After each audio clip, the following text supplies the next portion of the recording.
What is happening, everyone? I hope we're all having a nice day today. It's very sunny outside, at least in Scotland for some reason. I don't know why, but you know, weather's turning nice. Summer is here. We can all chill out, and I've got an RU game for you guys here today against a guy by the name TxrLegend. Probably from a little while back. I've had this one in the save folder for a little while, so I thought I just might as well bring it out for you guys today and see how it goes. We'll see how that happens, but yeah, I'm using just lots of different things that I haven't really experimented a lot with before, and kind of throwing them together. And you know, in true Fire Emblem style, as I have been doing these days, I've been given lots of Fire Emblem nicknames, but we're gonna lead off with DOZZZZLA, fucking the axe-wielding maniac. And unfortunately, kind of Primeape is gonna be faster than me, and is gonna close combat me, so I'm gonna want to get the hell out of there. Go straight into my physically defensive Tangrowth, of course. Tangrowth being a really, honestly, pretty broken thing in RU. You know, I think it can hold its own pretty much in the OU metagame. So in RU, it does a very nice job. You know, not only does it have amazing bulk, it also has Regenerator, probably one of the best abilities that 5th gen donned upon the Pokemon. So he's obviously going to want to switch out, doesn't want to drop his defense anymore, and obviously doesn't want to get hit by like a Power Whip or whatever I want to go for. So he's going to switch out to his Kling Klang. I guess probably a sleep fodder. Makes sense that he would do that. And, you know, I just needed to get something to sleep, really, let's be honest. I just wanted to throw some sleep powders all around the place, and a Kling Klang is the thing that gets the clinged and the sleep, and it has a nice snooze in the middle of the day. But yeah, Earthquake. I do see this Tangrowth is kind of nice because it has Sleep Powder, Leech Seed, Earthquake, and Power Whip. So it has some nice offensive options, but it's defensive enough to, you know, take the hits and deal out stuff like that. So I do appreciate it that it does that. And actually, no, it doesn't. I lie. It doesn't have Leech Seed. It has Knockoff. Yes. Okay. Now this is what I kind of was thinking to myself. Yes, it doesn't have Leech Seed. It has Knockoff, because Knockoff actually plays a pretty significant role in this match. First of all, it's going to get rid of the Choice Scarf on the Primeape, which is hell of a lot good, because it helps me a lot, and allows me to get rid of that Scarf, meaning that he's not going to be outspeeding stuff that would be normally faster than him anyway. So, great. The only unfortunate thing, really, is that he's now able to switch up to U-turn instead of flat switching, so I guess that works a bit, but as you can see, I'm just going to go straight for the Power Whip, hit whatever comes in. It turns out to be Sigilif, like, I don't even know how to pronounce it. I just say Sigilf because it's easy to say and it sounds right, man. I'm not even bothered by the name. Let's just call it Sigilf and be done with it, right? You know what I'm saying? But at this point, I kind of just wanted to knock off his Flame Orb so that he couldn't Psycho Shift other things. I don't quite know why I did this, but, you know, knock off seemed like the only move I could do to him because first of all, he already has something sleeping. Second of all, he is flying, so I can't Earthquake him. And third of all, Power Whip is resisted. So what am I going to do apart from knock off? I guess I could have switched, but I didn't really want anything to take the burn particularly. And seeing as Tangrowth is mainly defensive, I'm not going to be dealing out that many hits, it seemed the best thing to do. But at least at this point, I can safely go into Gallade without the threat of him Psycho Shifting across. So that was essentially my goal plan, was to have Gallade in here, smack around some choice banded hits like Thunder Punch or Ice Punch, whichever one I choose to go for, and hopefully be able to break through his stupid stalling. So what kind of happens here, I didn't really speed this up, but it's a situation that lots of people find themselves in, is when you have a defensive wall which has cosmic power and just is bumping its defense and special defense, really. And the problem with this is that they can't really deal hits back to you. The Sigilf is slightly different because it has stored power, which is a pretty cool move which relies on boosts, but you're just sitting there and you're like, okay, let's bump defense and stuff while they're hitting me. Problem is, critical hits happen, and I'm going to tell you right now that one's going to happen. It's going to happen because this is Pokemon. If you stall, you're just sitting there, you're asking to be critted. Let's be honest. I mean, there's been many a game in the past where I've been on the opposite end of this and tried to, you know, Carmine Jirachi my way up. Although Carmine Jirachi is slightly different because it actually gets, you know, an offensive boost.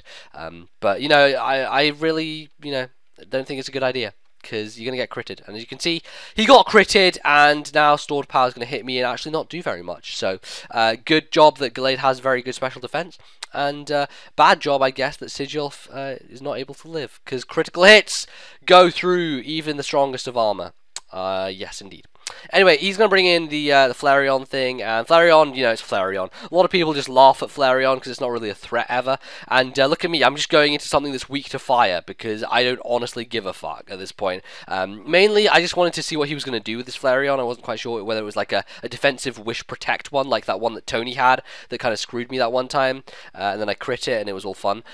But he's using Flame Charge, so it looks to be offensive, and I think on this turn he activates his 247 HP. On this turn I think he activates his Poison Orb, so he is a Guts variant, so that makes sense, Guts with Facade and with Flame Charge to get the speed boost, and probably with, I don't know what else, some like Fire Fang. There's no point in Fire Fang if running Flame Charge, let's be honest here.